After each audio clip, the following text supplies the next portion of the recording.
Over 600 Israelis and over 300 Palestinians have now been killed as the fighting continues in southern Israel and Gaza.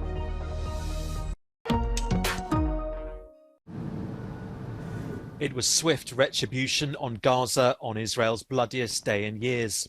Prime Minister Benjamin Netanyahu declared Operation Iron Swords over, saying most of the Hamas forces had been fought off, but Israeli forces continued to bomb Hamas targets.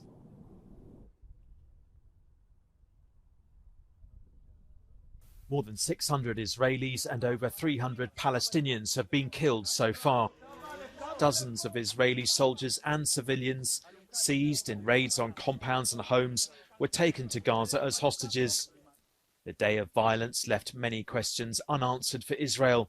How was such a complex operation planned in complete secrecy? And which countries backed Hamas with weapons and technology? Gun battles continued into Sunday morning, Israelis fighting to take back a police station from Hamas fighters.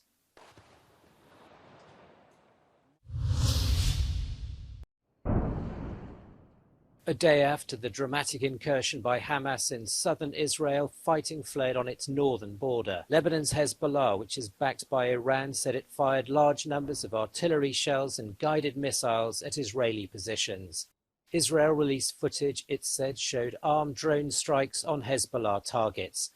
The fighting flared in a disputed area along the borders of Israel, Lebanon and Syria near the Golan Heights. It's a hugely significant area in Israeli history, where a decisive battle was fought in the Yom Kippur War almost exactly 50 years ago in 1973. The fighting also prompted fears of a broader conflict. On Sunday, an Israeli military commander reported the fighting was over and calm had been restored. A rogue police officer has shot dead 2 Israelis and 1 Egyptian in the port city of Alexandria on Egypt's Mediterranean coast. Another Israeli was wounded before the policeman was apprehended by the security forces. The shootings at a Roman tourist site come as conflict has again erupted between Israel and Gaza.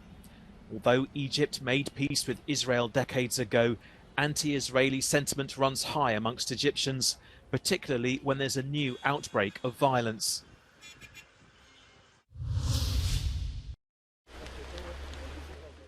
The first funerals for victims of Russia's missile strike on a cafe holding a wake for a Ukrainian soldier. 51 people from Hroza died, 12 more are unaccounted for. 600 метров, мой дом. Я услышал взрыв и сразу приехал в кафе.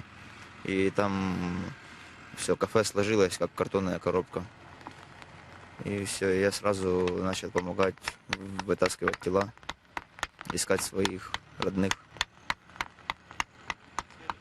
И нашли? Да, папу нашел, а маму и бабушку так и не опознали.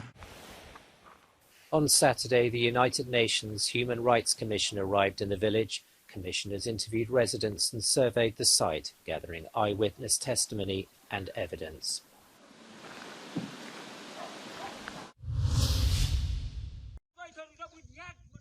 A Taliban government spokesman said 2,060 people were killed in an earthquake in western Afghanistan. It's one of the deadliest earthquakes to strike the country in decades, with the main tremor measuring 6.3 on the Richter scale. The epicenter was 40 kilometers from the city of Herat. The death toll has risen sharply. Hospitals in Herat treated the injured, but many of the victims lived further away.